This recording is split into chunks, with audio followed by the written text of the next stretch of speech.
Right, let's do it. Welcome, ladies, gentlemen, boys, girls, thems and theirs, to Heresy Hammer, a year in review. Ooh. What a year it has been. I will be your host today, John, in alphabetical order. We then have Rob, and then in Lee's alphabetical order, we have Lee. So today we're going to be talking about just what a monumental year 2023 has been for the Horus Heresy. We've had an entire new game system. We've had Have we had an entire new game system? well, they've tried. They've tried very hard, failed admittedly, but they've tried hard. We've had some genuinely fantastic new models. We've had nearly the culmination of the Siege of Terra book series. We've had some events. We've had this. We've had that. We've launched our own range of miniatures. It's just been a big. That is true. It's true. Yeah. One might even say the biggest. So what we're going to do today, the format of today is basically we've all kind of chosen some things that we think are our favorite bits about the year. So what we thought was the best. What the best event that we went to was, and what things we thought were maybe somewhat less than exemplary. So we'll go through those in a short while. But before we do, we need to shout out to some phenomenal sponsors who've supported us through this great year in Heresy. So firstly, Gator 3D Printing, top tier, top class 3D print service. Gator 3D Printing have got a huge range of files, some of them exclusively to them. So they kind of work with a real kind of range of different 3D sculptors to create kind of individual stuff you can only get through Gator 3D. So if you've got some stuff that you need printing up, go see Gator 3D. They've also supported us by printing up our Heresy Hammer miniatures this year. So many of you will have examples of Gator 3D's work in your hand. Who else have we got, Lee? Who's next? Bits Monster. They're really good. They'll sell you cheap plastic stuff. So if you don't want to shell out hundreds of pounds for a box just for a specific stuff, you could nip over to Bits Monster, grab the bits that you need. If it's Heresy related, use the code Heresy Hammer for 10% off checkout, and you get free UK shipping if you spend over £25, and really competitive rates of international shipping because they ship from the much better place of Ireland rather than mainland UK, which is essentially now just a bin fire. I'm pretty sure they're based in Northern Ireland, so I think you've just called some We do. Yes. Okay. some international someone shouting, A screaming grievance. You A grievance. back in Egypt. edit that out. Moving along. BattleBling, yeah, BattleBling. The guys at BattleBling are the place to go for cool add-on bits and pieces, nameplates, bases, and if you are getting rock hard for 8mm Heresy, is it 8mm? Who cares? The little ones, them little ones, they do now.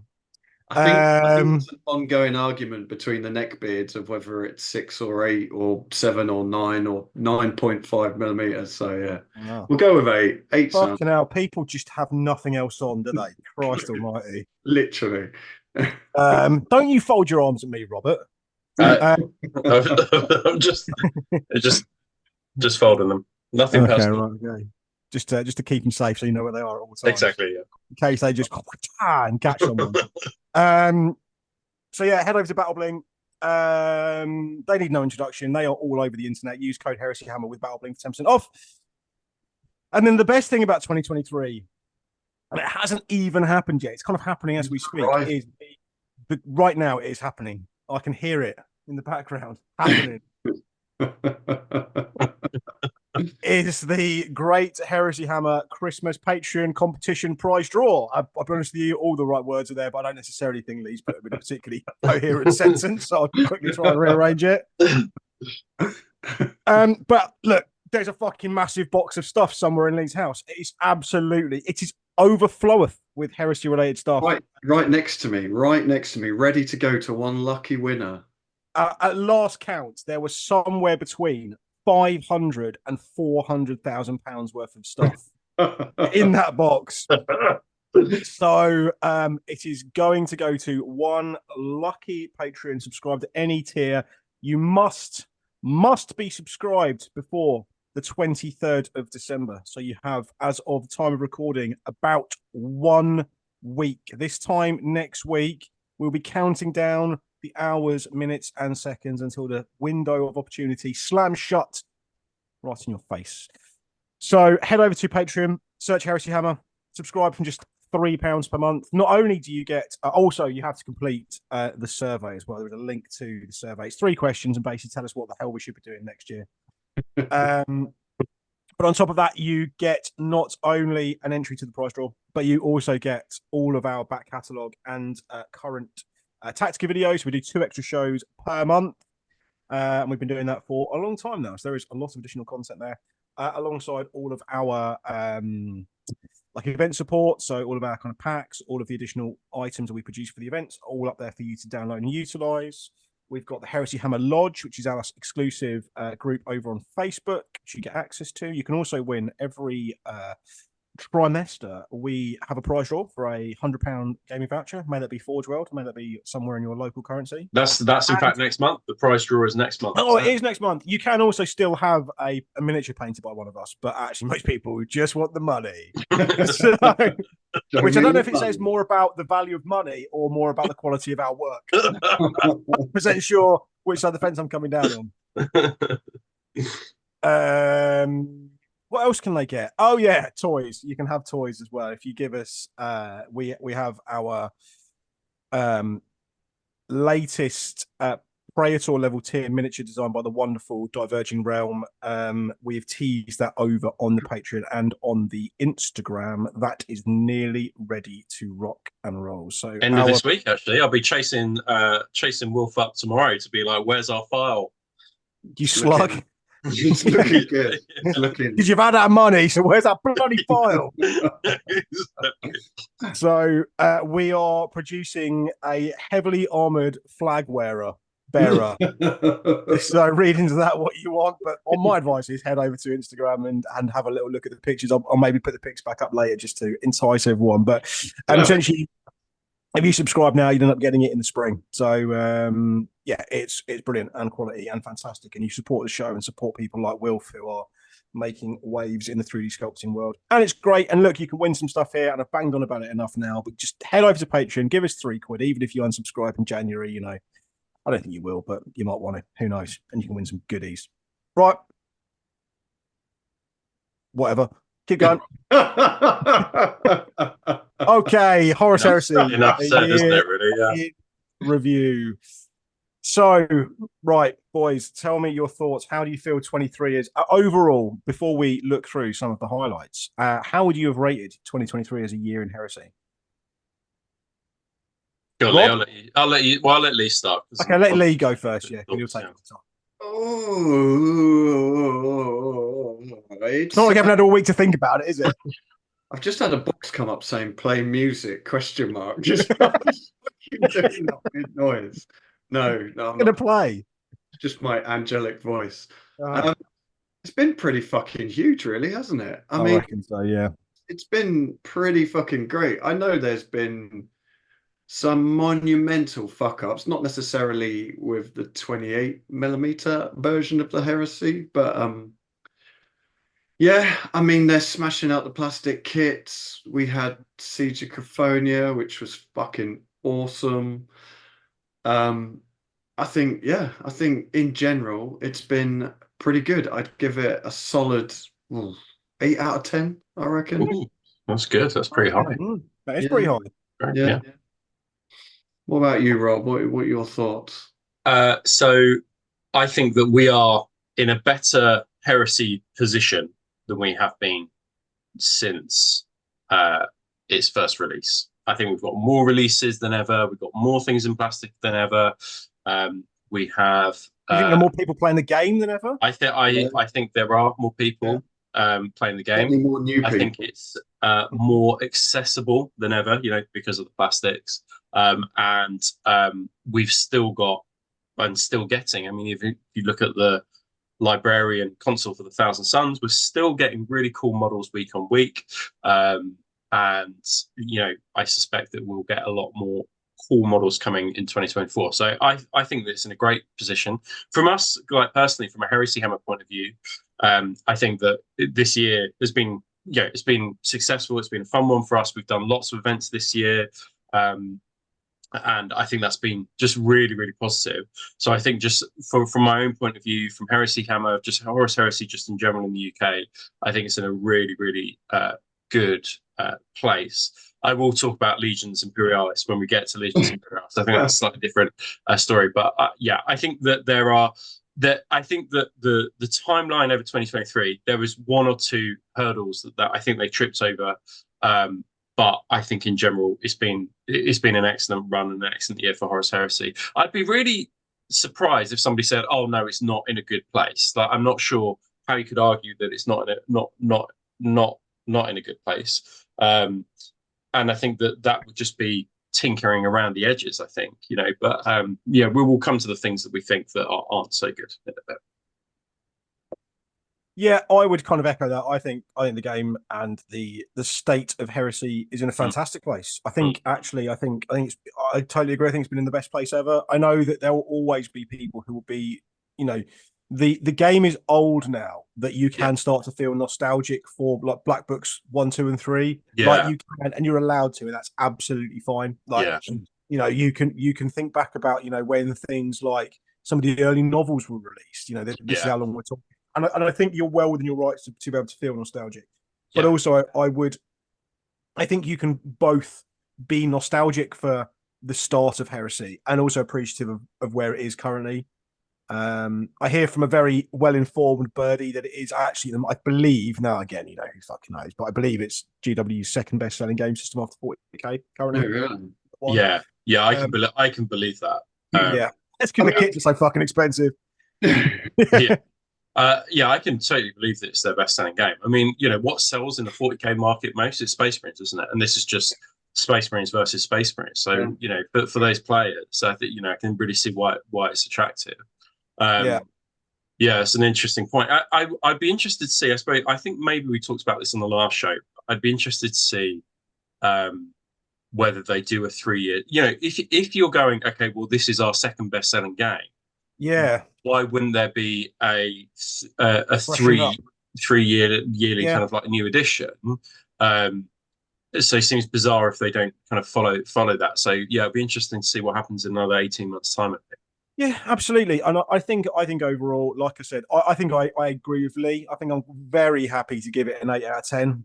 I think overall, I've had a phenomenally fun year this year. Thank you so much to everyone who's kind of made it so great. Everyone who's put on an event I've been to, everyone I've played against, everyone who's messaged me on Instagram or Facebook, and kind of anyone who's spoken to me at an event and talked about the show. Really, really appreciative. I'll happily give 2023 an 8 out of 10. I'll talk more why in a second. But yeah, it's been a good one. Yeah, maybe if you've got difference of opinion, you can just jump down into the comments and let us know what your thoughts are. We're genuinely really interested to see what the state of the game is. Not only in the UK, but again, we have the majority of our kind of listenership is overseas, so it would be good to get an idea of the kind of the current local state of Heresy and how you find things. We're not expecting everyone to think it's brilliant, and likewise we will value your opinion even if it differs to ours. So just jump in the comments and let us know. So why have I think Heresy has been so brilliant? That's your cue. No. To do your bit. Here we go. You've broken it. I told you it's been fucking. There you go. Right. So this was my top thing that I liked about Heresy this year. Was Siege of Cthonia. I think there was a huge weight of expectation on this book. We all thought that it was going to follow a similar sort of path to Adeptus Titanicus in terms of the core game would come out, we'd let it settle, and then we'd get campaign books. And the AT ones were always really, really well received. Yeah. And I think there was a huge weight of expectation. And I think this book absolutely delivered. Yeah. I'd agree with that, John. And I think the other thing that this did, I felt, was forced a slight meta change because you had 4-turn missions, and more often than not, I'm playing missions out of the Siege of Cthonia books than I am playing with the main rule book. So you have 4-turn missions, but also all the missions were related to scoring. There weren't necessarily kill points. There weren't things like board control. There were things on objectives. So inevitably, you get a slight meta shift in the importance of scoring units. Of course, their line were always important before, but I think just Siege of Cthonia just really ramped that up. So yeah, I don't know whether they were looking to change. There was a change in meta, but inevitably that it did, and I thought that was probably just a healthy thing for the evolution of the game. What I'm sort of most hopeful for is this really sets the stage for the campaign books to follow. Yeah. Lee, what do you think? Yeah, 100%. That's I'll talk about it a bit more when I go into one of my things that I didn't like about this year. But yeah, 100%. This if this is how they produce campaign books, then fucking awesome. You know what I mean? Like if they produce more like this. And it's interesting because I remember when we were talking about it before they actually released this, we were kind of talking about, oh, I hope they do campaign books, and they'll probably go back to Istvan and start from the beginning. And obviously they completely didn't. And I know a lot of people got salty about that, but actually it makes complete sense, because why just keep rehashing stuff that's already been done Agreed. when you can introduce new stuff to the heresy? So and the story of it, like you say, the missions, like everything, it was all just bang on. Yeah, it was brilliant. I think we did two really in-depth reviews of this book, so you can go back and watch those. In fact, I think the lore episode is one of our most viewed. It is our most viewed, which is crazy, because I suspect when this book was launched, no one really gave a flying fuck about the lore. They wanted to know what, okay, let's skip through the first third and get to the missions and the Legion changes and the rules change and the new miniatures and all this sort of stuff. But actually, the story arc was really good, really, really good. The missions, as Rob said, were fantastic. We had a complete new way of playing in the updated Zone Mortalis, which I personally absolutely adore. I think it's a brilliant way of doing it. I think that the Inducti, bringing those in, meant that, yes, the book was more heavily focused on Sons of Horus and the Imperial Fists, but you still had, with the Inducti and with the Decurions, you still had, rules for everybody to kind of play with. I think it was just tip top. This is by far and away the best thing that's happened to Heresy, in my opinion, this year. If you disagree with me, I think my only negative, I would say, and it isn't to do with the book, it was to do again with how Warhammer community sold it, is they did that whole little story arc about Thousand Suns. Do you remember? Yeah. And then people were like, oh, we're going to get a new Thousand Suns unit. And then basically it was like a picture and a paragraph. Yeah. And that wasn't so much the book. And then everyone, obviously all the Thousand Sun players were like, fuck you, GW, shit. Yeah. But that was a Warhammer community trying to sell something that it wasn't, which they're pretty good at doing, because they don't generally know 100% about the article they're selling. They're just trying to sell something. So that's probably the only negative I'd say, and that was more with the article than it was the actual product. Yeah. Yes. Cool. Right, let's move on. What did I like next? Ooh. I like this. Who wouldn't like this? I mean, what's not to like? Yeah, exactly. I thought this was a really impressive release. I thought this was again, if you are building out a new army, expanding a new force, you get some loads of really cool miniatures in a box. Really the only thing you're missing is a character, and you've got an army in a box. Yeah. All this was great. I think it was well priced. No surprise that it sold out. Just well put together. New Derrideo's cool. The new Mark III I thought were fantastic. Just more of this, please, is what I want. Yeah. I've heard there's a equivalent version of this for Solar Auxilia coming. Fantastic. And that'll sell like hotcakes. I'll fucking buy one, even though I fucking hope so. They need plastic. They need plastic, because they're so fucking expensive. Yeah, but you need so many of them. Yeah. Yeah, well, that's the trouble, isn't it? When you're buying that much resin, and I know there's the argument of resin's easier to put together than 1,000 pieces of plastic radio, but when you're looking at the cost of running 60 solar ogs, they need to be in plastic. They really do. That would be awesome. That would make my 2024 if they do that. Well, perhaps we can talk about our hopes and dreams at the end, Lee. Well, there you go. Add it to the hopes and dreams section of the website. Not of the website. Of the episode. I don't know. Perhaps we should create a website with a hopes and dreams section. That's what we'll do for 2024. Yeah, I don't even got anything negative to say about this at all, or is it just? No, I mean the only negative thing I would have to say was it limited print? Is it limited? You know, Yeah. so that was frustrating, and it created that thing of FOMO, which obviously but James Workshop definitely doesn't care, but Games Workshop doesn't care because it just sells things, right? I mean, it's not an issue. Yeah. But it was great to see. It was brilliant to see the Mark III. I've got a ton on the desk at the moment for a client, and they're brilliant. They're fantastic models. Really love absolutely. them. Yeah, I think as well. Also, it's worth bearing in mind if you did miss out on one of these, then there is one of these included in our great Christmas giveaway. So good point. One's on one, along with a load of other stuff. Get involved. Okay. Right. What else did I like? I've forgotten. Oh yeah, this guy. He came out in January of the start of this year, because I was like, did it come out this year? I'm sure we saw it in 2022, but it came out in January. I've painted 3 of them now. It is a fantastic miniature, in my opinion. I think that I don't think there's anything wrong with it. I think it's a brilliant representation of Horus in his near final form.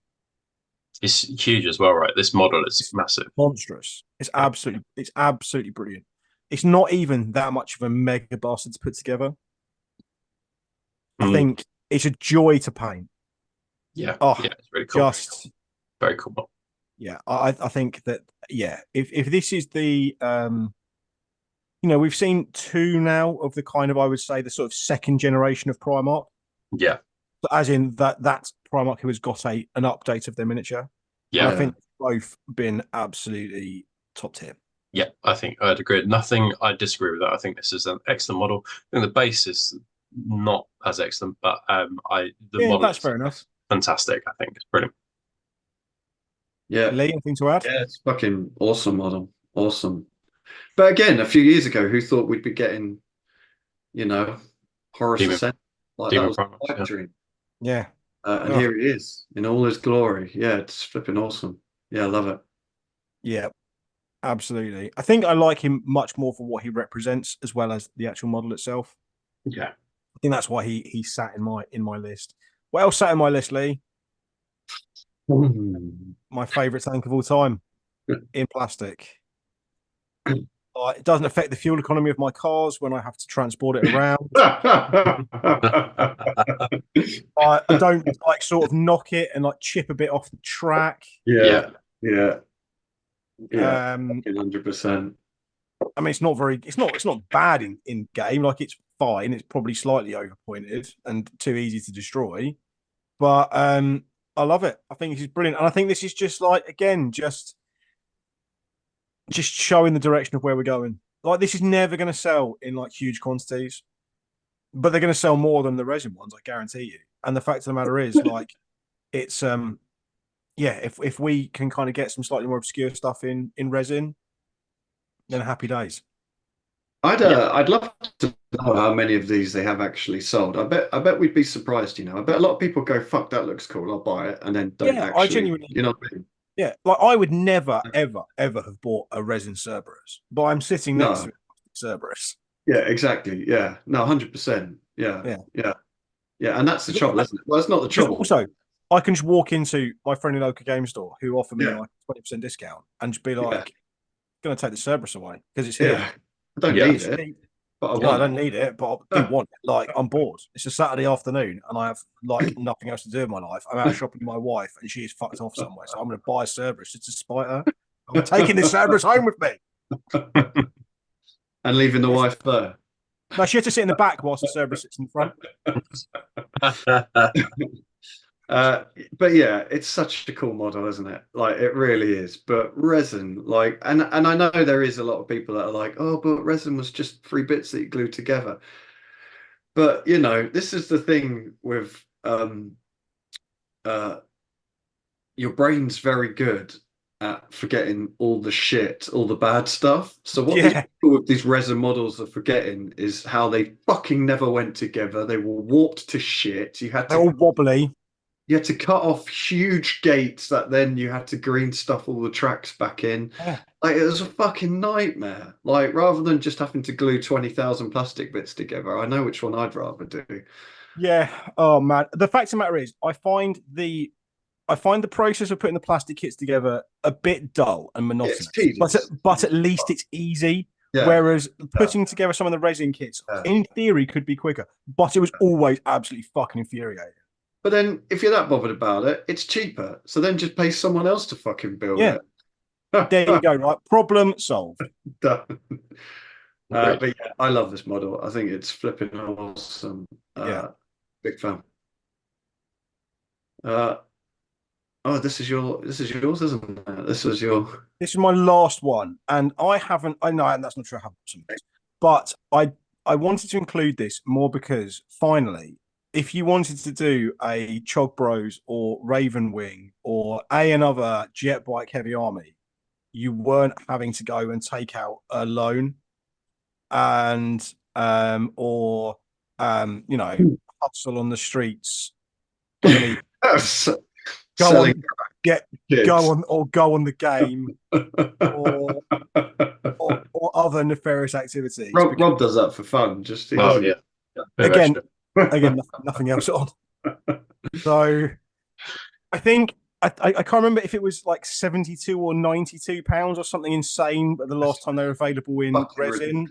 But like if you wanted 20 jet bikes, you would have to invest like £1,500. Yeah, it was absolutely ridiculous. I think what was worse about the resin jet bikes was they didn't come with any upgrades of any kind apart from the additional shooting weapon. It wasn't like you had chain swords that you could stick on. So you had to pay £600 to buy like 20 jet bikes, but then you had to buy another £400 worth of different kits to be able to make your jet bikes usable in the game. Which was super insulting and frustrating. But this was a great release. They look great. They're absolutely spot on, aren't they? They're brilliant. This was going to be one of my choices if you hadn't picked this. Oh really? Yeah. I think the models are fucking brilliant. And like you say, it just comes back into making it more accessible. Like 100%. The resin jet bikes were just ridiculous, and so many times I was like, "Oh, I'd love to get some," but they were just so expensive that I just couldn't. Also, 3 is not enough. Like you need 5 to 10, and at that point, like 5 jet bikes was like getting on for £200. Yeah, unreal, absolutely unreal. Yeah, 100%. If you got, in fact, imagine you've got 200 quid to spend, you're going to buy a Typhon, and then something else cool. Yeah. If you had the resin funds available. Yeah, you weren't going to buy five jet bikes. 5 jet bikes, no. And from a business point of view as well, this takes away from the Chinese market, because even Chinese fake jet bikes were fucking expensive for whatever reason. I wouldn't know, Lee. Yeah. I'll take your word for that. But for what you could buy Chinese resin jet bikes, you're just going to go and buy plastic ones from GW. So even from like a business point of view, it makes way more sense. Because some of the Forge World prices were just fucking insane, like absolutely insane. They were bananas. Right, cool. That's me done. Right, see you later. This is me. This is my choices now. So yeah, one of my favorite things, I kind of went with a generic thing here. I didn't just pick one exact thing, but it's just the drip feed of rules we've had throughout the year, the legacy rules, the exemplary units. I just think it's fucking brilliant. What's not to like? Free rules. If you don't like them, don't use them. They're free. It didn't cost you anything. We've had Demons and Runestorm, so we've had an entire army basically for free, the rules. And it just adds a bit more variety to the game. When people say, and even we say it, I mean, Rob literally said it about half hour ago, you know, it's Marine versus Marine. But when you start throwing in different armies, that just mixes up and that changes the meta and just keeps things a bit more exciting, I think. And I love it. And I hope they keep doing it into 2024. I really do, because it's just an easy way to just chuck out one unit and then it just mixes things up a bit. Yeah, I'm a fan of them. And like I say, if you don't like the rules, you can't get salty because it didn't cost you anything. You didn't spend 35, 40 quid on a book. Like, you know, so yeah, we'll discuss that later. yeah.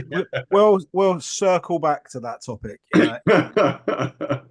No, I totally agree with you. Like, this is an easy way of just getting stuff out into, even if it's a case of maybe you've got something planned later down the line that you want to flesh out a little bit more, you can just sort of push this sort of almost beta test out into the ether and see. Yeah. Really, and actually, really good. Yeah, sorry. You know, most people are just going to go and buy 40k demon models. So actually, they're just selling more stuff, which is, you know, their end goal at the end of the day. But yeah, I love it. I hope they keep doing it. Keep chucking out cheeky little units here and there. I think it's perfect. I agree. Oh, and then knights. Now I haven't actually brought one of these, so excuse me. I love these models. I have always loved these models. I think they're fucking awesome. The rules for some of them maybe not so great. But where they were previously, I don't know how much they cost from Forge. Like 200 odd quid. £220, yes. I mean, insane. And you can pick and not only that, fragile as all hell. Like, how many of you have owned a resin knight that snapped at an ankle? Yeah. Well, I borrowed one off Rob for an event. Snaps at the ankle? I gave it back in about 3 pieces. Do you remember? Well, yeah, I remember. Yeah, of course I remember. Like, literally, every time I went to pick it up, a bit would fall off. I was like, fuck! I had like little white gloves on, you know, like delicate. Like, oh no, just don't. Oh no, another bit's fallen off. The fact that it's in plastic and is half the price is brilliant. I think the other thing about this was the transfer sheets as well. One of the big criticisms we had around these night houses was things like Malanax. The transfer sheet went a long time ago, and they had considered that, and you can get Malanax transfers within the box now, which I think was which was a real clever move, and as well as House Divine. So I think that was a really, really classy, clever move by them, and great to have this release. But I think the other thing I would say, I mean, it's not impossible. You can take this in a Lord of War slot, but you're also having to. There is an armiger tax as well, along with these things. So it's kind of like you buy a knight, but also you need to buy 2 armigers as well. Yeah, there's something to consider. But yeah, absolutely amazing. These are plastic.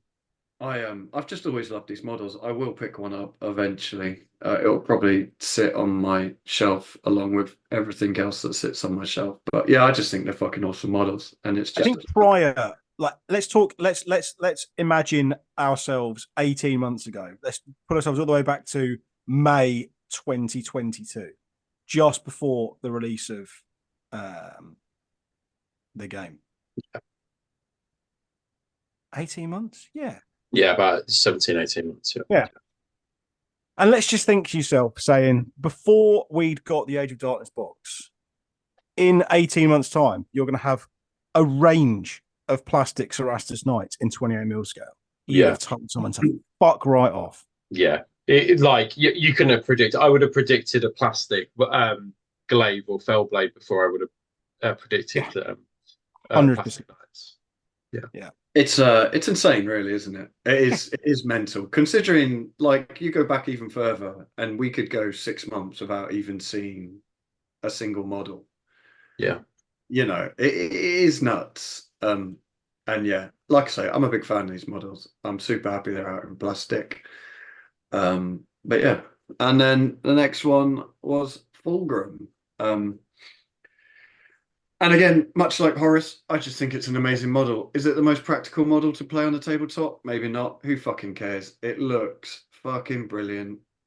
If this is how the Primarchs are going to go, like the transfigured Primarchs, then I'm all for it. Like, I think this looks amazing. Rules aside, like, I just think it looks brilliant. It's a fucking awesome model. And again, you go back a year, would we think we'd be getting? We presumed that we'd get demon plastic 40k models. That's exactly what I thought. And just use them in the game. And here we are, getting our own range of like transfigured demon Primarchs. And I think it's fucking awesome. Like, I don't play Emperor's Children. I probably will never buy this model, but I think it's fucking awesome. And I love it. And I look forward to see what they do with some of the other Primarchs. Yeah, agree. Cannot counter any of your points there. I think it's fantastic. Am I ever likely to buy it? Unlikely. But it is I mean, it's kind of one of them, isn't it? If you don't run the Legion and you're not a collector, like, you're probably just not going to buy it. But does that mean they shouldn't make it? No, I don't think so. No. Oh yeah, I'm all up for them having made it. That's for damn sure. Yeah. It's such a cool model. It is. They've done a great job. And then, kind of feeding off the back of your box set, I was a big fan of the Mark III Marines for various reasons, really. I'm not one of these that was crying about Mark VI, but I was getting a little bit fed up that everything coming out was Mark VI, although my next choice is ironically Mark VI. But it's just nice to it's just nice. You know, like, if you look at the lore, blah blah blah, like, certain armor styles suit certain legions better. Like, these just scream Death Guard, Iron Warriors, Iron Hands, etc. Word bearers. I've seen some word bearers, and it's wild. Yeah. And it's just more options, and I like it because, you know, for the people that don't like the Mark VI, boom, here you go. Here's the Mark III. And we've had little potential sneaky snippets of Mark IV and Mark V from some of the other characters. So who knows, in the future, maybe we'll be getting plastic Mark IV and Mark V. I mean, we've come this far. Like, why the fuck not? Yeah, why stop? Keep going. Yeah, exactly. Mark II. Let's do it. Yeah. And I think these look great. I love them. I've got a load sat on my shelf. But yeah, I just think they're brilliant. And for all the people that were kind of getting a bit pissed off with Mark VI, like, here you go. Rob, you were waxing lyrical about these a few minutes ago. I think these are brilliant. I think the most inspired thing that they did was to add the van braces to the kit, to be able to mix and match with the special weapons, but also the despoiler weapons, the upgrades as well. I thought that was really great. Clever. And heavy weapons as well, yeah. And I thought that got around a lot of my kind of worries, and I thought it was really cleverly done. I think that, as Lee says, you know, some legions probably fit them better. We saw a whole host of Mark VI, and I think if you look at them, Jetbikes, the Jetbike guys were also Mark VI as well. Not that I think they look quite good, but I just think that, as Lee says, I think people were a bit fatigued with seeing the same armor mark. I think that the most controversial choice on this armor, I think, was the spiky helmet. But actually, I think that I can't understand. Painted in your Legion scheme, I think it looks fine. Or you snip it off. Either one. I can't understand why people lost their minds so much. No, it was super. It was super odd, I think. But I've painted these now. I think I prefer them over the Mark VI, although they're slightly more complex to paint and take more time. I think that my preference is probably the Mark III over the Mark VI, having had them in the hand and painted them. 100% agree. Yeah, big fan, and look forward to see what comes in the future. Absolutely. But having talked about Mark VI, here's my first choice. I fucking love these. I just think they look great, and the thing I think I like the most about them is the fact that they're Mark VI, but they've mixed up the chest plate a bit. They've made it more armored. I think with a head swap and shoulder pad swap, these would look enough to not look too Mark VI, if that makes any sense. Some weird kind of heresy Mark V-ish type. I armor. But I just think these are brilliant. And, again, people got salty because we were getting lots of tanks and not getting infantry. But, you can't fault them. They listened and here they are. Like, has it taken a while? Yeah, well, plastic takes a while to produce. You can't just make a sprue overnight, or as far as I'm aware, you can't just make a sprue overnight. It takes a little while to. Why don't you go and have a little go, Lee? Come back tomorrow and tell us how you got on. I'll come back tomorrow like, fuck, I made a sprue in one night. But yeah, and again, it's just more options. I really hope we see lots of assault Marines at events, because it's just fucking cool, isn't it? Loads of fast moving dudes, and you get 10 shields in a box. What more can you want? Because for me, that was always the thing. Where the fuck do you get shields from? You had to go to 3D printers, or you had to trawl bit sites to try and get the old 40k shields. Like, yeah, I think, and then it became very expensive, didn't it? Yeah, it did. Yeah. So yeah, what's not to love? I think these are cool as fuck. And it's nice to see that on the Mark 6 helms, like they've got different grille patterns on each helmet, which is quite cool, just to make them individual. But I'm sure there'll be lots of helmet swaps. But I think we saw what people were able to do when we saw that Warhammer community article where they'd asked people in the studio to create different legions, and they looked absolutely terrific in different legions. I forgot about that actually. Yeah, and they did the head swap with the Iron Warriors, which is exactly what looked brilliant. Yeah, looked absolutely fantastic. Yeah. I'm gonna chuck my tuppence in here. Oh. These don't really tickle my pickle in the way it seems to for every other person out there in the world. It's not that I think that they're like. I'm just like, oh, cool, submarines. Yeah. I'm not like, oh my god, the submarines. Like, it's just like, I haven't at any point had that reaction. I'm just like, oh, good, that's fantastic. I'm glad they exist. Let's move on. Fair enough. That's fair enough. I mean, at the end of the day, you're right. They are literally just a troop's choice. It's not like a troop's choice that is, let's be honest, suboptimal. Yeah. But cool. Anyway, they're good. I'm glad they exist. If you like them, I'm happy for you. We're over to Robert now. Yeah, so you guys basically got in first, didn't you? And Lee had to add me for mine. And by the time I'd got to writing mine up, you guys had stolen all the amazing ones. But because he's not allowed to choose the siege book, he basically chose everything. So what's in the siege book, right?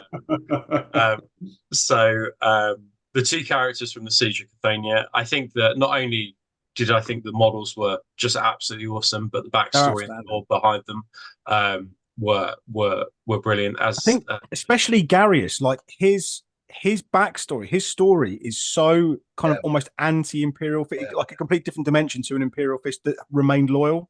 Yeah, 100%. And I thought it was great, and I really, really hope that we get to see more books with new attached characters. I think that's a great way to add flavor to a book, and just that just makes it really exciting, I think. And these two were very, very awesome models. And what I thought was interesting, just in general with these models, as well as some of the ones that we've seen, especially around main characters like Exodus over the course of the year. I'm not even sure Exodus. I think Exodus was probably already out, but they've moved away from having big elaborate bases for these named characters, which I think was an interesting move. With Khan the Betrayer, for example, it's a named character, but you had him like killing a dude who was on a quite an interesting base. And I don't know whether you could argue there's something sad about the fact that they've not got dynamic kind of bases to them or whatever. But regardless, I thought these were two excellent models and with excellent backstories. So these, for me, were definitely up there. What's next, Lee? Right, yeah. So ever since I read the William King article in that White Dwarf about the Siege of Terra, I think all of us have been waiting a long time to see the story play out, and a fully a story that is packed out with lots of detail. So we got The End of the Death, and we got The End of the Death Volume 2 this year. I think that's right. We got End of Death Volume 1. Yeah. And I think that no matter what you say about the books just in general, and whatever you say about The End of the Death and however you felt about it, I think this is an important moment for the timeline of the Horus Heresy. and is a milestone because it really is leading up to the duel between that icon. I would say it must be the most iconic moment in the Horus Heresy, but just in the lore of 40k, which is his son fighting against the father. I mean, all the lore of 40k is most impacted by that duel, I would say. I personally, I'm going to reveal my actual opinion now on this. This is one book that has been absolutely longed out into 2 books. Yes. So I think part 2 should have started, literally should have started with Horus. Spoiler alert: Horus killing Sanguinius. Yeah. And should have ended with the duel between Horus and the Emperor.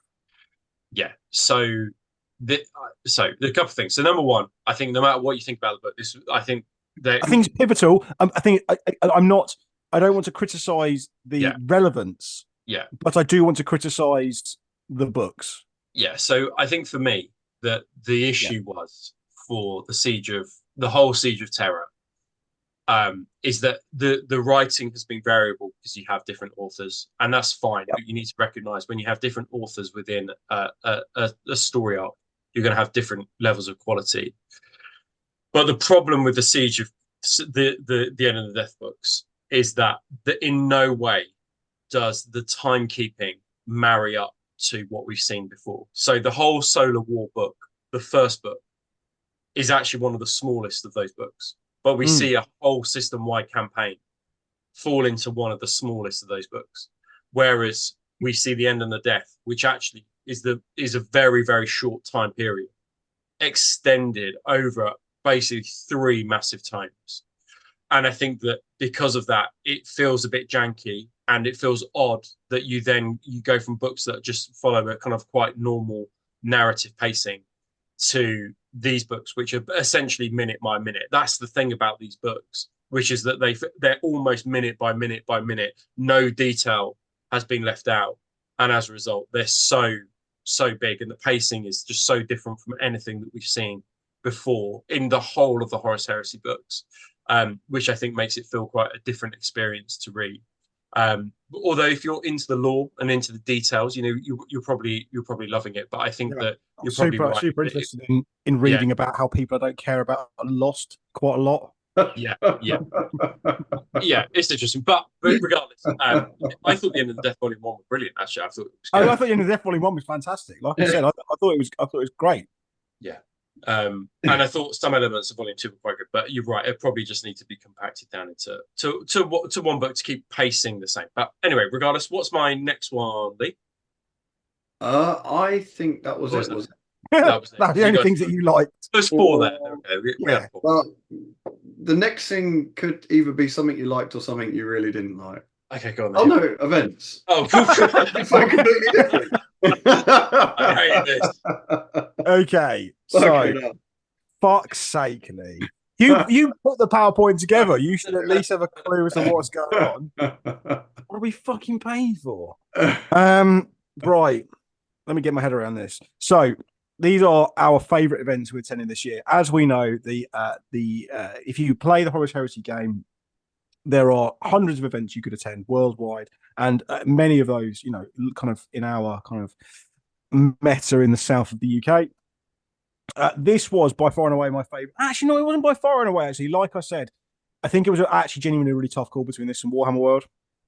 But I wanted to give James from Apostate Terrain a pedestal to stand upon, because I attended 2 of his events this year. I attended one in March, which was kind of like a campaign themed event, and then I attended an event later in the year, which was a Zone Mortalis themed event, where all we were doing all weekend was just playing Zone Mortalis, and it was absolutely brilliant. Like, didn't have to cart a load of models around. You could vary up all your list. The missions were really good. All my opponents that I played were fantastic. Even fucking Colin and his 900 Interemptors that he's got in his fucking Alpha Legion force that was constantly just murdering people. I had a great weekend. Good people, good times. An event for me that's like not a bajillion miles away, which is also kind of quite nice. I'm normally having to sort of jump in a vehicle and travel quite a long way to get to events, but this is by comparison, as Harry will tell you, just up the road. I thought it was absolutely fantastic, and I'm really, really looking forward to attending one of James's City Fight events next year. Next year.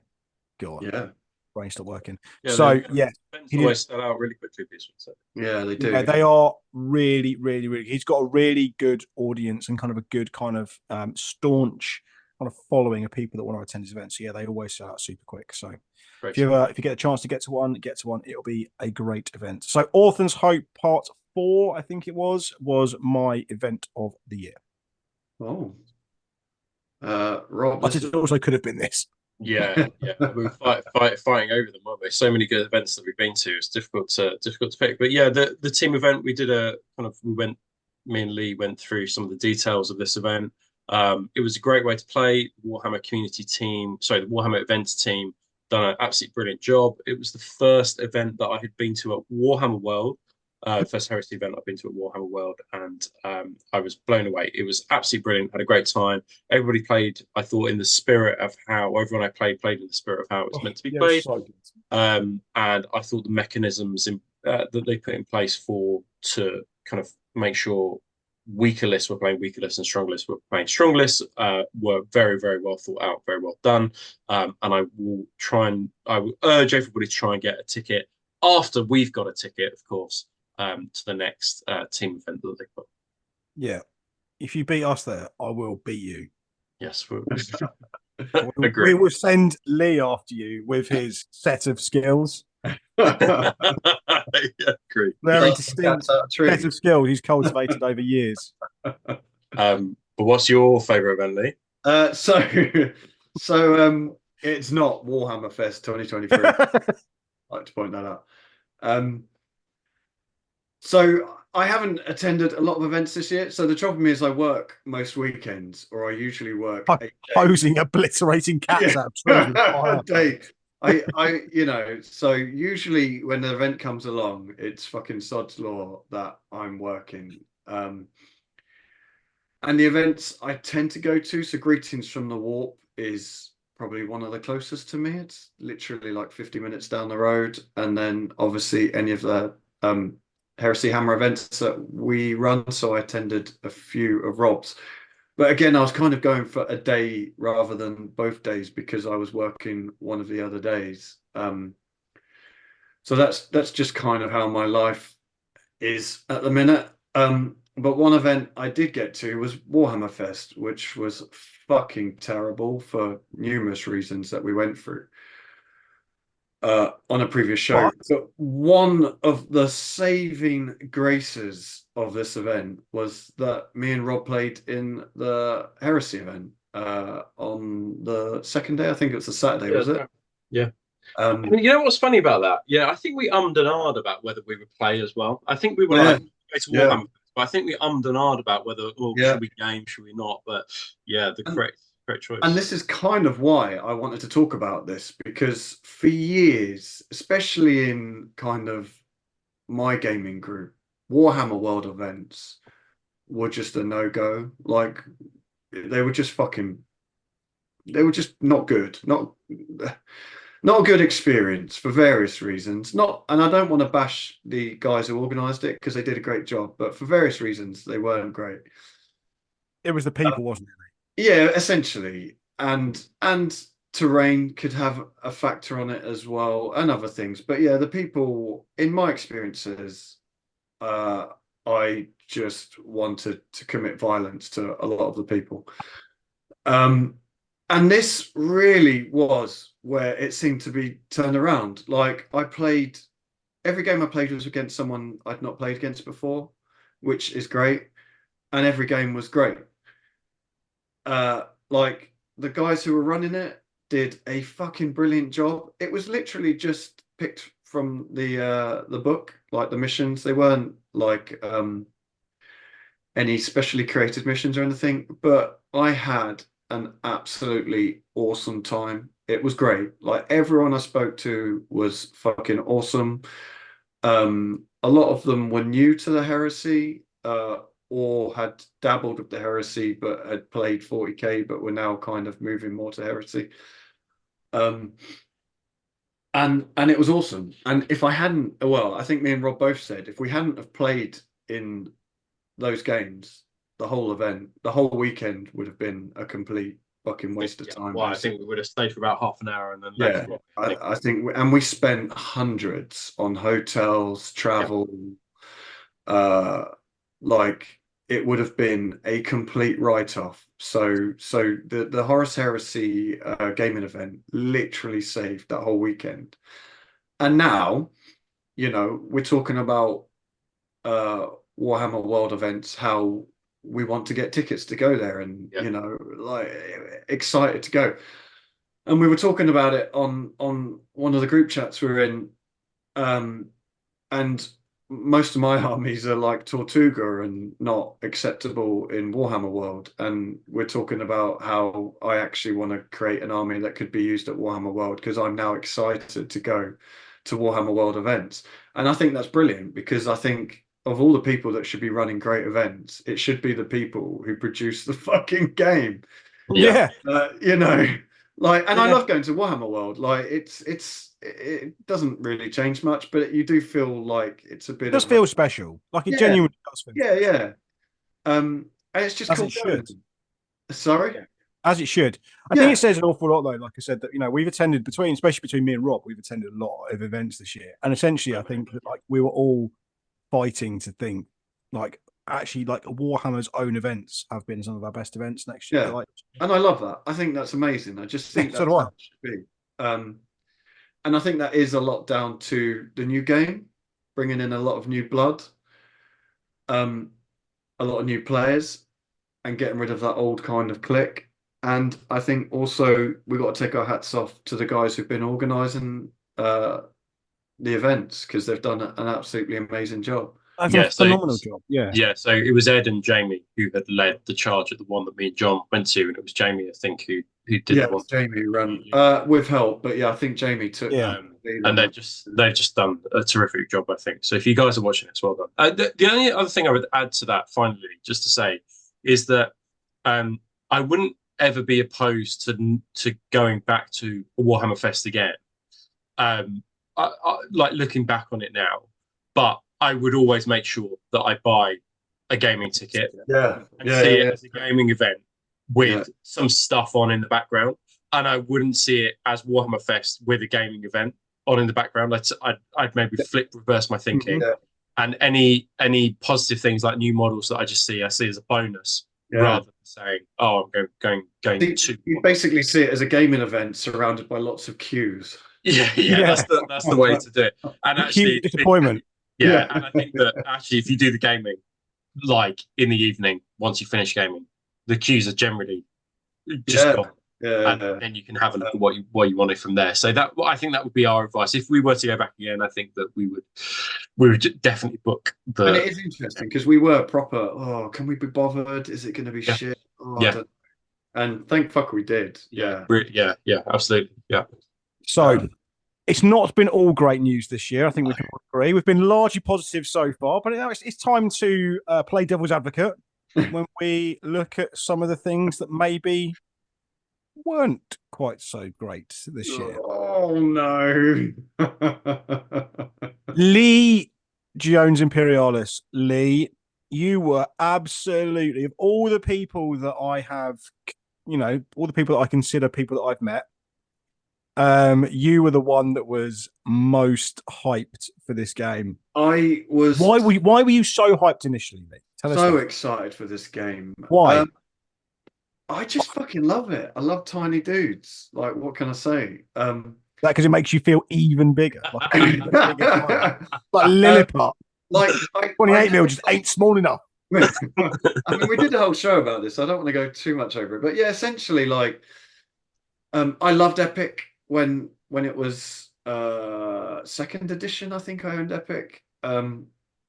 I loved it then. I never really played it properly because I was a child, but I loved it. I loved the idea of it. I think this really From a visual point of view, shows a realistic kind of Horus Heresy battle with fucking hundreds and hundreds of troops rather than 20 or 30. But I mean, this wasn't actually my pick. This was Rob's pick. Because this was all about picks. Let's not beat around the bush here. Before me, but I just think, I mean, this is literally, you know, in business. If you were doing a marketing degree, you would take this as a case study of how to get something so incredibly wrong. It fucking blows my mind. Like, it literally blows my mind. And okay, things went wrong, blah blah blah blah blah. But I was gifted a digital copy of the rules, and I was reading through the rules last night, and the game seems really well written. Like, it is a game I know I would enjoy, but I have lost all interest. I mean, I do think I will pick up a force at some point. Beowulf has sent me some terrain, which I will definitely paint up and get some pictures taken and put that on one of the shows, because the terrain is fucking awesome that he's produced for Legions Imperialis. It is fucking brilliant. But like, even now, if you want to go and buy it, you can't get hold of any of it. Like, you just can't get hold of stuff. The box set's completely sold out. I don't think anyone's expecting a fresh resupply until the end of January. I took my wife out for her birthday. We went to a little town. Went to Warhammer. No, well, I can't. I stopped off. We went to Bury St Edmunds, which isn't far from Cambridge, and I stopped off at the Warhammer in there because I thought, well, I haven't actually seen any of the models in the flesh. I'll go have a look.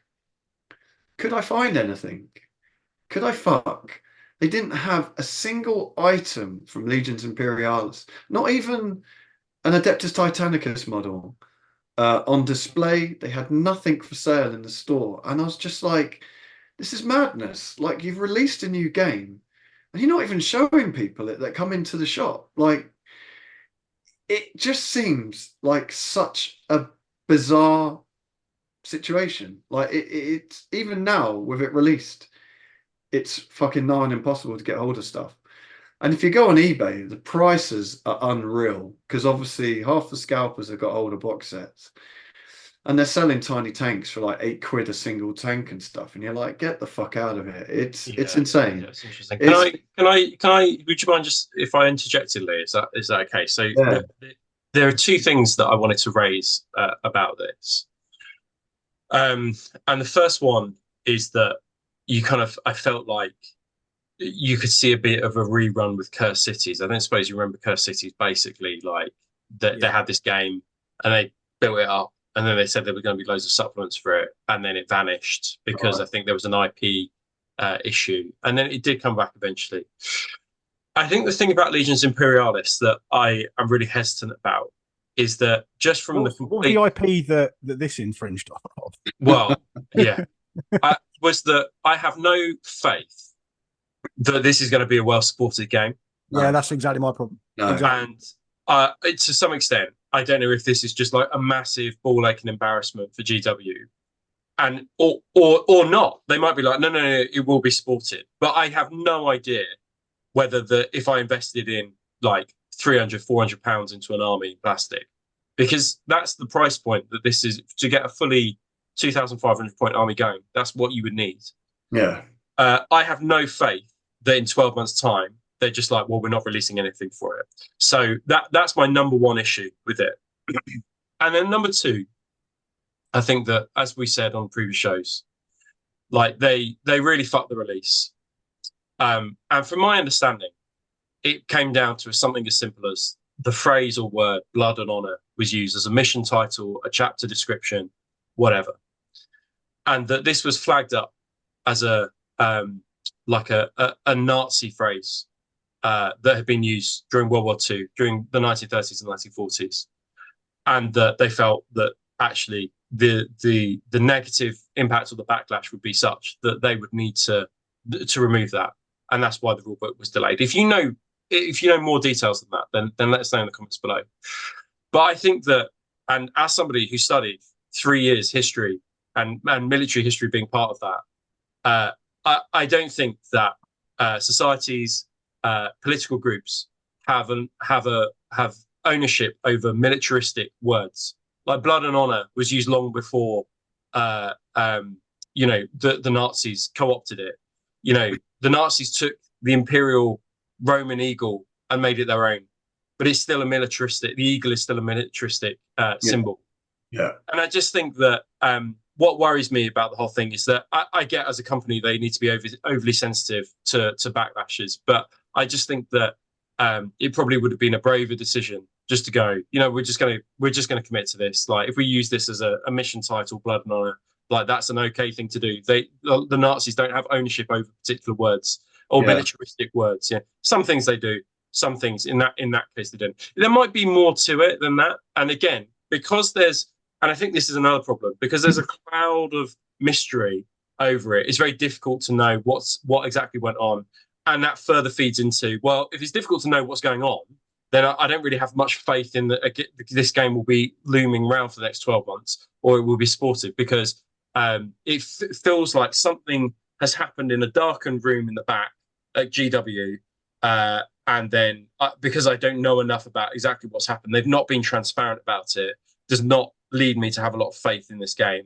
And I think that for me is probably the underlining issue, along with drip feeding Warhammer community articles that just felt half-hearted, throughout this kind of this middle period. But anyway, that's what I would say. I don't think we probably need to dwell on it too much longer because we've got other things to talk about. But lots of things to do with this. I said it before. I just think it's a shame. I think it's a massive shame, because I think Rob's right. I think if this was going to be a Necromunda, like properly supported with proper rules updates, really good range of miniatures, I would dive in. But I think it's not going to be. I think it's going to be a curse city. I think Rob's absolutely right. I think this is a massive fucking embarrassment to the whole of GW, and I think the sooner it goes away, actually, the better. Which is a shame, because it should have been brilliant, but it's an absolute nightmare. Yeah, huge.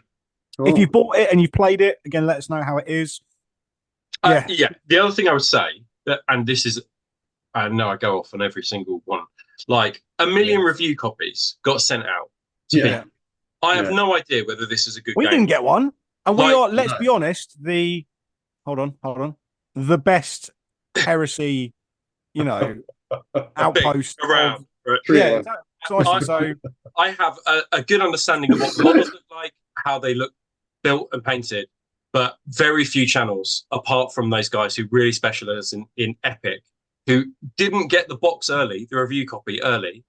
I have no idea whether this is a good game or not. So if you're going to review it and you get a review copy, fucking review it. Don't just make the model and fucking review. Fucking do your fucking job. Oh God, it's so infuriating. Like, just give us the game, GW, and we'll review it for people. Exactly, precisely. Actual fucking review. I mean, it is again, and I know this happens with a lot of releases, but it is slightly galling when you want to buy the set, you can't buy it, and someone who has no fucking interest in the game has been given a free box set, and they're gonna badly paint a couple of models, and then it's gonna go in the fucking bin, or they'll sell it. Oh no, they're gonna paint a fucking Predator or a Sakara in a custom marine chapter. It makes you fucking sick, doesn't it? Oh, this is my Imperial Templar's successor chapter. I don't mind that they get stuff. I do. I mind. What I mind is that don't do fucking review the game if you get a review copy. Don't just paint one fucking model, because we can all work out what a model fucking looks like painted. That's not. Well, it looks like the big one, but smaller, but further away. Exactly. It's like fucking. Anyway, it looks like a normal 28mm Predator. Before I have an aneurysm, let's move on to the next. This was my choice. They tried to hide this under the fucking carpet. This was my choice. So there was something happened, and they were like, "Well, this is a good day to bury bad news. Let's quickly push out this Praetor." So Lee's not put. I don't think Lee, you put the new one in, have you? No, I didn't. No, sorry. Well, there you go. It doesn't matter, because it looks like this guy just going like this. So obviously, basically, they put this guy into a photocopier at 110%, and he'd come out a bit too big. So randomly out of the blue. I don't think it was even a Thursday, was it? It was just like Sunday. It was a Sunday night. We had and there's no just like it went up warning. for pre-order. Yeah. Yeah, I and just think someone was in like the warehouse, just going, "Oh, this is a big model, isn't it?" As they're Yeah. packing them into boxes. Oh, they've gone don't big really with this fit one, in this haven't blister pack. Actually, we have to use the next size of box Yeah. up with more packing material. Why is this one? Why the guys? Why is the Imperial Fish Praetors costing £9 to ship out? they? So basically they just stealth redid him in the middle of the night, just kind of a moonlight flit, and all of a sudden he just appeared one day. Fucking vanished. Absolutely, and they got rid of this one, which was arguably the more dynamic of the which was the more exciting of the two. They gave you a guy that looked like he wanted to give you a cuddle. Yeah. And I still maintain that they basically couldn't rescale it, because if they rescaled him, it would be admitting that they had done it wrong. And then people would have asked for refunds. And they're just like, well, we won't rescale him. We'll just redo the model and rescale production. Yeah. It's the same reason the Space Wolves bolters are still upside down, because they don't want to fucking admit. No. Big mess up. Yeah. Although to be fair, we haven't talked about, I don't think, the Space Wolf head saga, which I think should get an honourable mention I forgot section. That. Honourable mentions to Space Wolf heads. That's where the reaction to them, Although and this is themselves. Yeah, exactly. The reaction was so bad that they memed it themselves and then just redid them. And I can't think of another scenario where GW's put out something and the entire world, apart from this one guy I've seen on the internet, was like, "Oh, I can't believe I can't get these anymore." Honestly, like when I see people asking for them, I'm like, you're either taking the piss or you've had a stroke. They look fucking dreadful. You need to go and see someone, mate. You're in the middle of an absolutely massive manic episode.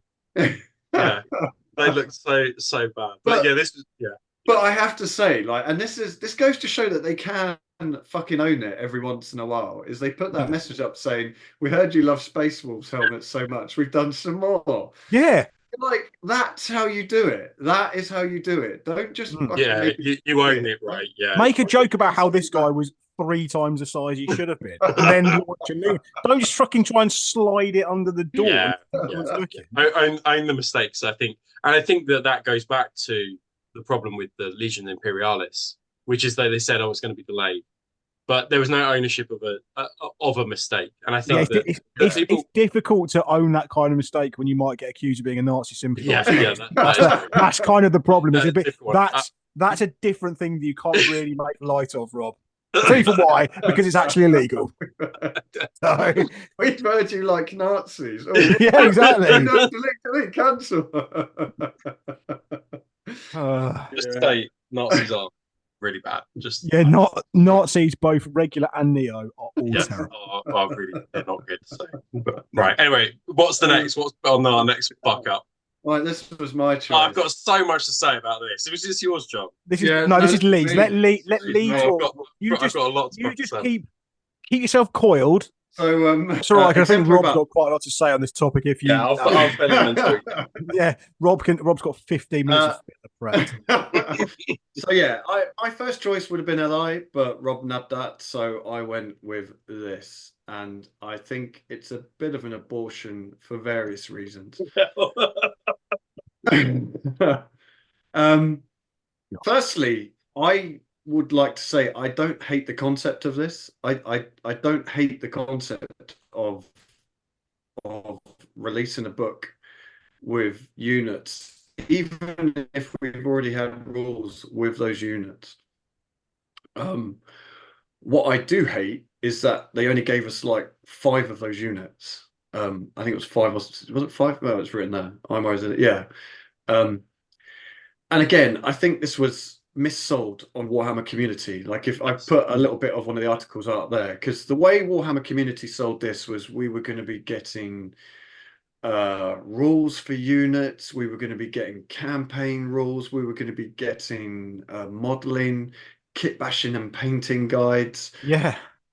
And it's all bollocks, isn't it, basically? I would have if I'd have paid money, and I don't own a copy of this, I don't own a digital copy of this, I don't own a physical copy of this. I have no need or want or desire for this book. But if I No, had spent my you are money on it, missing nothing by not. I would have wanted my money back. Yeah, 100%. Yeah. But so for those who don't know, essentially they put 5 units in, and within the so they created these what they called campaigns, but they weren't campaigns. They were like 1 or 2 missions that basically you play the same mission over and over again, or you play 1 of 2 missions over and over again, and that was their idea of creating a campaign. It was fucking bollocks. And then of the 5 units, we already had rules for 4 of the 5, and then I think the salamanders they created a new unit for. Right. The kit bashing and modeling was literally like a paragraph of we used the plastic Cataphractii Terminator to make this unit, and that was literally I couldn't see anything about painting. I haven't studied the book hard enough, but you know the way they built it up is it was going to be this amazing book full of units and this and that, and it was just bollocks. Like none of it existed, none of it's there. But like I say, I don't hate the idea of it. If I was to create this book, if it was me, if they'd said, Lee, we want you to come to GW and make an exemplary battles book. God, can you imagine anything worse? I'd have put 18 units in, 1 for each legion. I'd have created new units, not ones that have already been released. Or if I was putting a unit in that had already been released, I would change it somehow. I wouldn't do campaigns because that's what the campaign books are for. So stay completely away from any campaigns because they weren't campaigns. They were just a couple of missions. So I would have 1/2 new units. I would have, well, I do 1/3 new units, 1/3 missions, new missions. Doesn't have to be campaigns, just create new missions for us to play. And then I would create an old school Forge World style painting Can you imagine? guides. If you really want to teach people how to do painting or modeling, like not a fucking paragraph of we used the plastic fucking Mark 6 and then we changed the heads. Brilliant. Like it was literally because that's what it was. It was literally a paragraph of like of just telling you what was in the picture.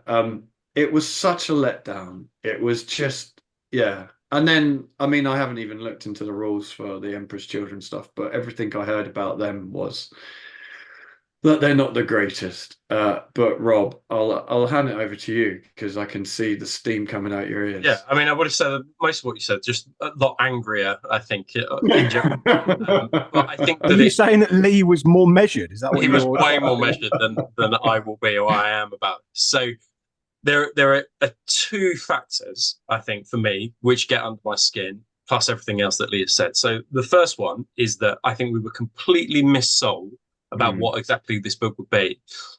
And if we weren't missold, they had certainly over-exaggerated and used a lot of hyperbole in order to sell this book to us. And I think that was the thing that kind of really annoyed me. I mean, even within these battles, you'll also find special squads for. I mean, the fact that they pluralized that, I think, is frustrating because it gives the impression that Night Lords might have a couple, Iron Lords might have a couple. Yeah. What they actually mean is you'll find a special unit entry for each, or a single unit entry for each of these legions. And I think that would have been a more precise way to word it. And I thought that the fact that they had called it modeling, kit bashing, and painting guides was just frankly insulting. Because I was expecting something out of similar from a White Dwarf article where you might have a step-by-step kind of thing. And I think that would have been excellent for a book like this that needed padding out. In fact, I think it would have been really great. And that's not to insult the guys who had made the models. It's just that that would have been a really cool thing to see. Where you had some kind of unique conversions. So a really good example, within the Liber Hereticus book, there's a Thousand Sons Praetor in there that has been kit bashed. Now, that would have been great to see that step by step and then painted step by step. and the same would have gone for some of these some of these special units. And I think that I just thought it was insulting that they gave that description, and then what we got in the book was just really subpar. And I think yeah, I think that was yeah, not good. I totally agree with you, Rob. I think this was a classic example of you can't polish a turd, but you can roll it in glitter. Yeah, and you know, the fact of the matter is, the Warhammer community article added all the glitter to it, and yet they still just shipped you a standard, bog standard turd.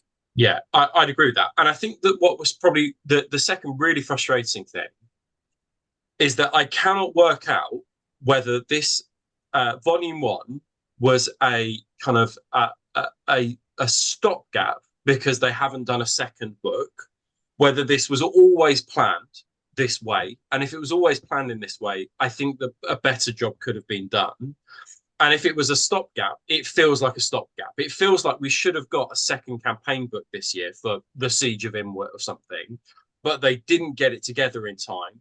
So they went, okay, well, let's just cobble together something, and then this will be it. It feels really cobbled together. And that cobbling together also feels the same for the Liber Hereticus, for the Legions Hereticus rules.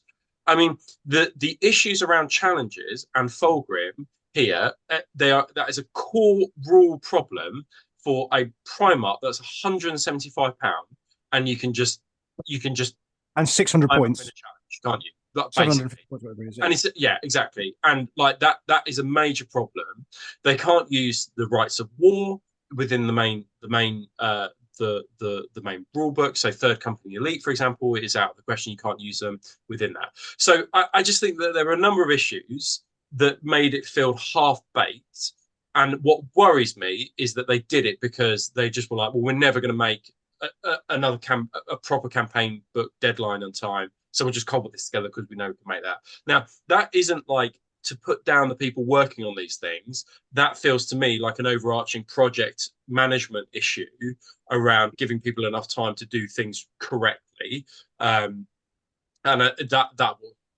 that I think is what upset me about. I've got a question for you guys then. Would you rather have not had this at all and just have a single campaign book each year, much like we used to get the Black Book drops? Yeah.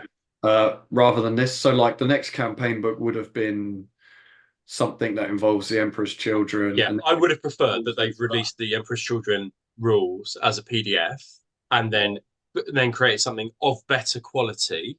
I would always prefer quality over something that feels half-baked. Yeah. And I think that they could have released the PDF for the rules for the Legions Hereticus, for the Legiones of Hereticus, taken some feedback from the community, and then at a later date put it into a proper book. But I just felt this was a bit half-baked, I think is probably what I put it down to. I'm sorry if anybody's upset by that. But and it was half-baked because we missold exactly what it was from a Warhammer community article. Yeah. If they had said compilation of existing units plus the rules for Fulgrim and his other entourage.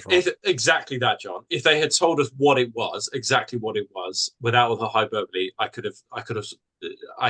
that would have been a manageable thing. But I was real disappointed in this. Yeah, it was rubbish. Okay, so we're going to now spend the back end of the show looking ahead to what's happening next year. So we start off with what we're doing next year. We've got a fair amount of stuff. Like as we said previously, we've got some big plans for Heresy Hammer for 2024. We're going to continue, obviously, in the same mold, but we're going to do some more stuff.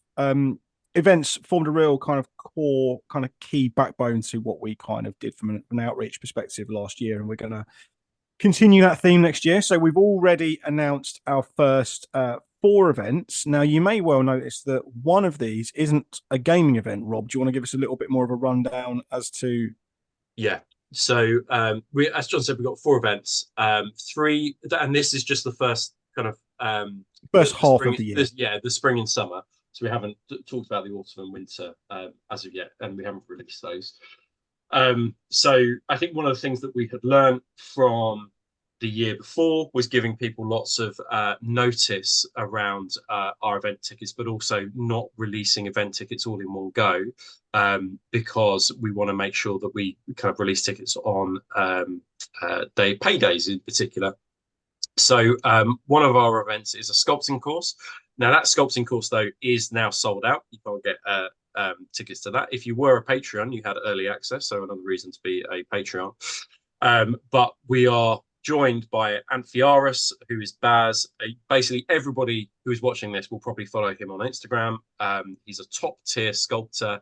He's done lots of work. He's the top tier sculptor. He is, yeah, and he's doing lots of work, and it's traditional sculpting as well, not 3D sculpting. And he is doing a course with us. Now, this course is solely designed for Horus Heresy in mind, and we're going to be dealing with Mark III and Mark VI, etc. But we're going to be focusing on things that are going to be useful for people who play Horus Heresy. So yeah, a really exciting course. And also we've got some gaming in the evening. Food is already sorted. It was already in people's ticket prices. So Heresy Hammer is not just doing gaming events, but we're also expanding into different kinds of events. But we've also got your taking of Saranos Chapter 2, but that's already sold out as well, isn't it, John? Already, that's sold out. I was able to release 3 tickets for general sale. So 25 of the 28 went to patrons. Yeah. My advice is if you want a ticket for the Solar War, we've already had a lot of people contact us about this, asking when it's available. Like, I don't, this is not a hard sell, but I think if you're not a patron and therefore not getting the early link, ticket link, you're not going to get a ticket for this one. Yeah, that's basically it. Out. Yeah. So, but do you want to tell us about what it is? What's the premise behind the Solar War? Yeah, so basically, some of you guys, patrons, will already have seen some stuff that I've already sent out because I wanted some feedback. So basically, Solar War is leading up to the events of the Siege of Terra. It's going to be about your journey through the Solar War. You are a leader, a captain, a praetor, whatever it is, and you are going to be given 4 missions throughout the course of a weekend. And it's a no named characters event, so you won't be able to bring a Primarch, you won't be able to bring a special character, a unique character. And the reason for that is because we know where all those characters are within the Solar War. This is about your journey through kind of some of the events. So for example, one of the missions is going to be about going to Luna, and you've got to take your band of legionaries or your army to Luna, and you need to secure some Selenar Gene Witches, and we'll get some special Selenar Gene Witches printed up, and you have got to go and collect them on Luna. But all the while, the opponent is also trying to collect them as well. One of the missions is that you need to go to Mars to go collect some armaments, and there'll be kind of a unique and special mission for that. And then another mission, and it's the first time I've done this, although John is doing this his event as well, is we're going to introduce some Zone Mortalis into it. So you will have a second in command, and you will send them off to the Falcon fleets to fight with the White Scars, and you will need to fight within the Zone Mortalis amongst the Falcon fleets. Now, it's not an event where you will have a loyalist or traitor win. We know the outcome of the Solar War. This is simply your journey through the events of the Solar War on different planets. So I think one of them, so the Falcon fleets, Mars, Luna, and I think Pluto at the orbital dockyards at Pluto as well. So yeah, a really exciting event. We've had loads of interest in this event. So, and we're only, I think, putting on 24 tickets, so slightly fewer from the Saranos event because of the way that the Zone Mortalis boards and how many Zone Mortalis boards we've got. So yeah, really exciting. And then in August, the tickets for the Solar War will be out on New Year's Day, so keep an eye out for those ones. And then in August we've got our second Battle Royale. So I'm planning to make this kind of a yearly event. So exactly the same format as last year, 3,000 point Heresy tournament. You've got to include a Primarch, so that will limit some armies. There will be likely other limitations as well. So I'm thinking potentially no allies, but I will let you know about that one. But tickets for that will be around the 16 to 20 mark, so an even smaller kind of amount of tickets available for that one. So just the most important thing is to either sign up to the Patreon, keep an eye on our socials so you know when tickets are going to go up. That's the best way to keep it. Yeah, absolutely. And we're going to look to announce some more events. I think probably at least another 2 or 3 for the sort of back end of next year, right. on what our kind of life schedules look like and kind of what other stuff we've committed to from a Heresy Hammer perspective. Yep. We're also building a new website as we speak, so we're going to have places to host, potentially host tickets on all the event packs. Some kind of more kind of, we want to get people, if anyone's got interest in writing any articles potentially on the kind of blog as well, then get in touch via the email. And we'll also have some merchandise available in the new year as well. So keep your eyes peeled for that. Robert, you're going transcontinental next year. What are you up to? So I've got a Kratos course in, I think it's April, isn't it? There we go. So it's in April. So we've got a Kratos course in the UK in February, right at the start of February. So I've had my one-to-one meetings with everybody now who's on that course. Yeah, so that's the UK one, but I'm US bound going to California. And in fact, I have booked all my accommodation and I booked my airline tickets last week as well, because we got the kind of the minimum amount of people that we needed to get to the course. There are still tickets available. It's at Herrick Games in Boulder Creek in California, which is near San Francisco. So if you are on that side of the United States, then please get a ticket, and I'll be doing my one-to-one meetings with all the course attendees going to the America course shortly in the new year.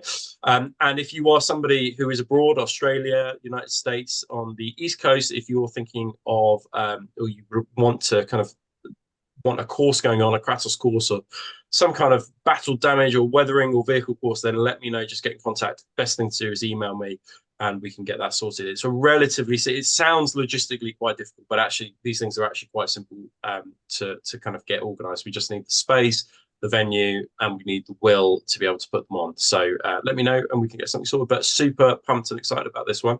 Yeah, Meda's Miniatures going abroad, going global, which is wonderful, really exciting.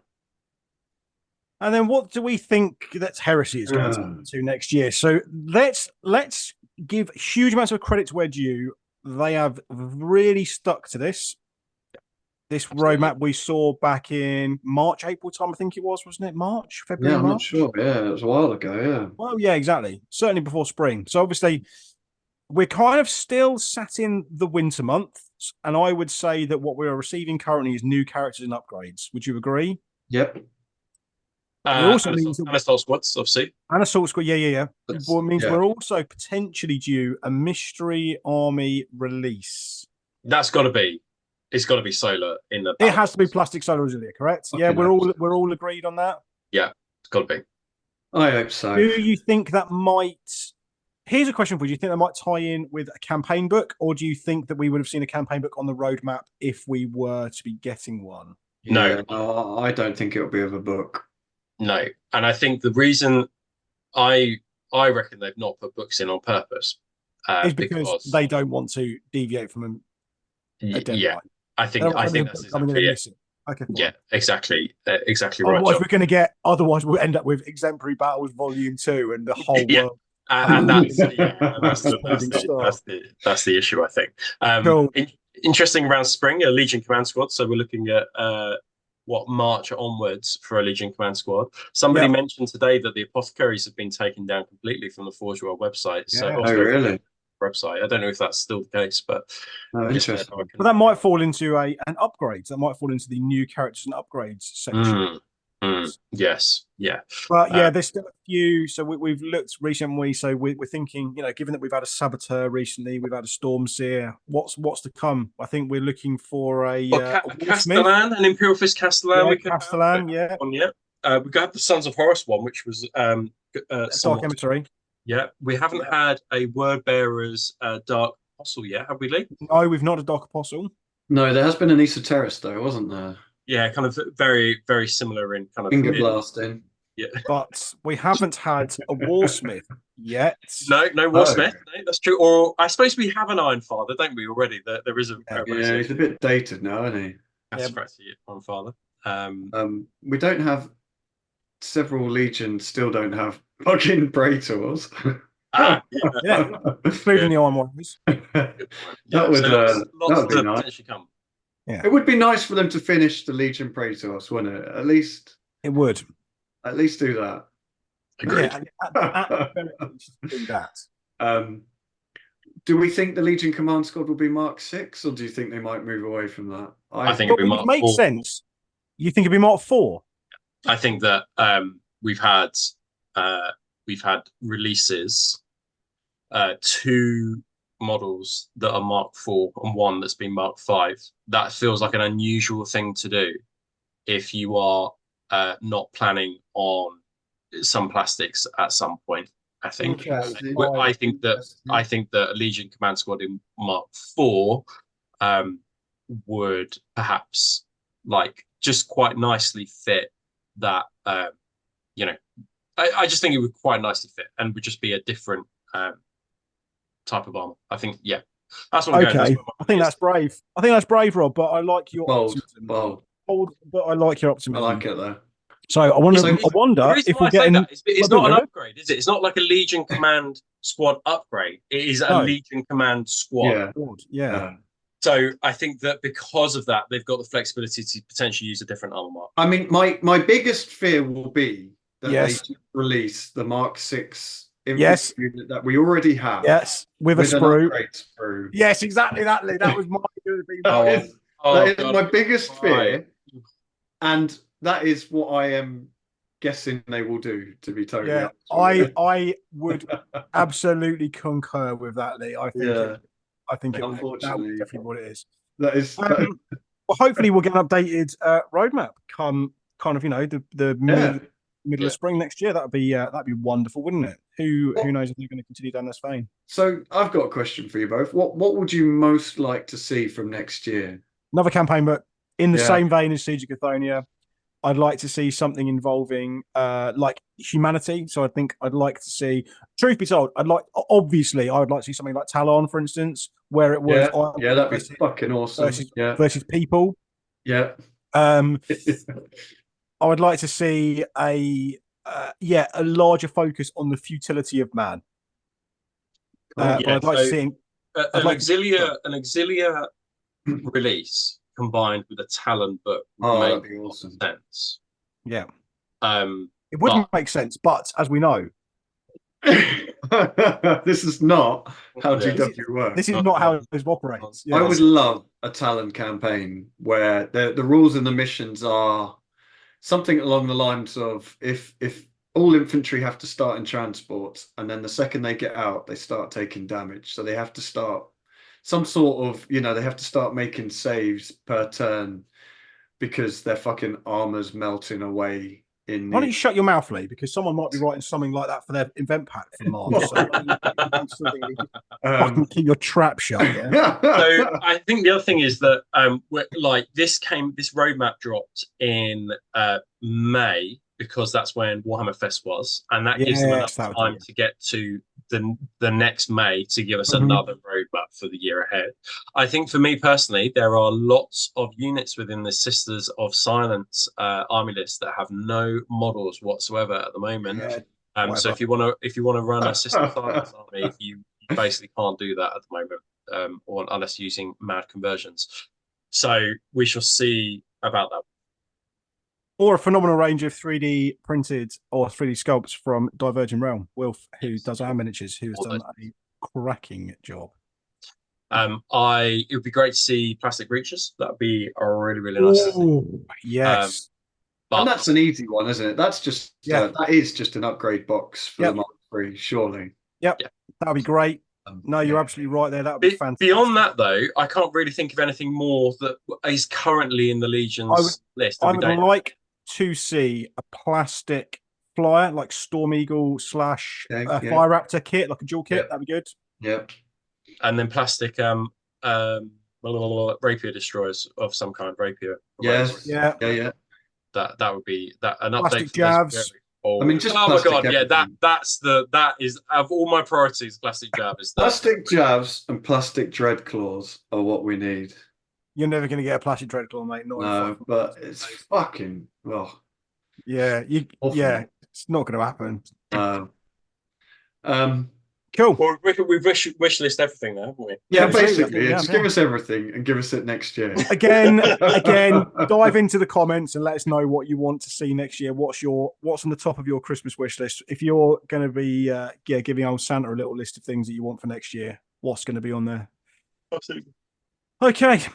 I think that's us coming to the end of it. Yeah. What do we think overall? Has it been a good year? It's been great. I agree. I think it's been a great year. I think, we started off positive and we're going to end positive, I think. Even Lee, look at him. Look at his little face. Even he's happy. Mate, like I said, you go back a couple of years and we were the whole heresy's dead, but it was kind of dead, Yeah.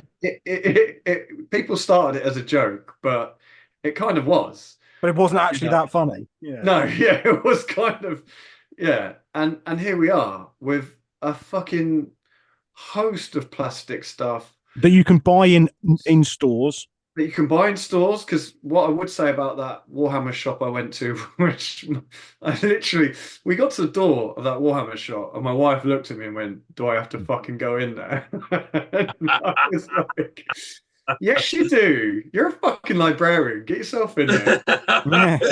Channel the Of war. course you do. It's your birthday. But no, it wasn't mine. It was hers. That's what I said. Yeah, but That's what. yeah, well, that's her birthday treat. Go and look at some plastic. You can buy me a Cerberus. But there was loads of heresy stuff in there. There was a whole rack section of just heresy stuff, which again 2 years ago you'd have they didn't sell any of it. So yeah, we've come a long way. We have come a long way, baby. A long way. And what do you think? It's only going to get better. Yeah. What I think. I think it's been bloody brilliant. It's been great. Basically, we've had a great year. We've had one or two things go kind of wrong or could be improved for next time. But in general, Heresy is in a fantastic place. And you just need to look at the fact that we sell out events. I mean, that just shows you how popular Heresy continues to be. And I think that that is fantastic. And I think the only thing I would say is that, from a personal point of view, Heresy Hammer's just gone from strength to strength. And it's great to have everyone's support so we can carry on doing it and making and talking about Heresy. We hope you continue to support it and like the content we create. I think from our point of view, we never, ever, ever thought that we would get to the size of the channel, to the size of the Patreon, etc., etc. And I think from a personal perspective, I think it's been just great to be a part of that journey. Yeah, absolutely. Every time I think about it, I have a little cry. Lee obviously doesn't. He just weeps a little bit of oil out of one of his filters. But yeah, no, I think from a personal perspective, I think Heresy's in such a good place. I've met some phenomenal people this year. I've reconnected with some people who I've not played games with for a long time this year. It's just been fantastic. I think some of my best memories of this year and I've done a lot of stuff this year. Like, honestly, it's been a busy old year for me. But some of my best memories of this year have been related to the universe of the Horus Heresy. So, yes, like to echo Rob's sentiments. Thanks to everyone else that supported the channel as well. It really does make it bearable because there is an awful lot of time and effort that goes into doing this, regardless of how fucking thrown together the last minute it sometimes seems. So, with special thanks, we would like to give some thanks to all of these people. Now, I'm going to level with you. There are 104 people here who support us at our top tier Patreon Praetor tier. These people will all be receiving our next miniature release and any future miniature releases after that. It does seem like that's the way the world is going. I'm not going to read them all out because I'll tell you for why. There is not enough time left in the world. What I'll do is I will record myself reading them out separately and then just release it as a massive data blast at the end. Next episode. Scrap code. Yes. Yes. So, but yeah, honestly, thanks everybody so much. Thank you to all of our champion and legionary sort of tier supporters as well. It's been fantastic. And if you're not supporting us on Patreon, you just need to head over to patreon.com, search for Heresy Hammer. That'll also grant you an entry into the Christmas giveaway. Plus, if you want to attend some of our events next year, you'll get early access. And also the show would not be possible without some of our corporate sponsors as well. So we need to thank Curtin Games and Oakhampton Games, local to me. Curtin and Oakhampton are actually hosting some of James Orthan's Hope events next year, the City Fight events. So I think there's a couple of tickets available for one of them, possibly in February. Could be wrong, but if not, I'm sure James will have a wait list available. But anyway, Curtin Games have been a big supporter of us. They've supplied a lot of our own personal miniatures this year. Always offer speedy service and a reasonable discount. Bear in mind, they are a business, so they do need to make some money. Also, another business who wants to make some money is Beowulf Miniature Printing. So if you want some stuff printed, he's got a huge catalogue of various bits and bobs. I'm literally about to place an order later on today for a few bits and pieces I need for my Iron Warriors. So head over to Beowulf Miniature Printing. If you need any 3D printed items or accoutrements for your legions. And that's us done for the day. Keep submitting your images to #HeresyHammer on Instagram. Please please subscribe to the channel. If you've got this far and you've not subscribed, then honestly, you are one of the world's worst people. So redeem yourself by hitting the subscribe button. Tell all your friends, make sure they do it too. If you've got a mother or father who has a YouTube account, log into there, subscribe as well. That really helps. Share it amongst your colleagues at work, your peers in a social setting, anyone who you talk to. Leave a comment, tell us what you've liked about this year. How has it been for you? Give it a rating out of 10. Let us know what you thought was good, what was bad, and also let us know what you're looking forward to for 2024. Like I said, if you want to kind of contribute towards the forthcoming website with maybe an article or a suggestion or this or that, then drop us a line to heresyhammer30k@gmail.com. And of course, if you want to win stuff, you like free stuff, you want more of me, Rob, and Lee, then you can head over to patreon.com/heresyhammer. And that's it for this year. That's it. We're done. 2023. It's in the bag. It's in the can. Later. Bye, guys. We hope you all have a wonderful Christmas and you get all of the plastic and resin crack that you have asked for. Hope you get some games in. We hope you spend some time with friends and family and you all kind of recover and but we also hope your friends and family leave you alone so you can build that resin. Yeah, exactly. So you can build that Cerastus Knight that's tucked underneath the tree. Yeah, exactly. Fuck off, Dad. I've got a Cerastus Knight to bit. Just lick your mum and just give your mum so much sherry she passes out so you can go those tiny tanks together. Yeah, guys, stay safe over the holiday period. And get ready because it's going to be a big year next year for Horus Heresy, right? Cool. Yeah. Take care, guys. Take care. Wonderful. Be good. Bye-bye. Bye. Bye-bye.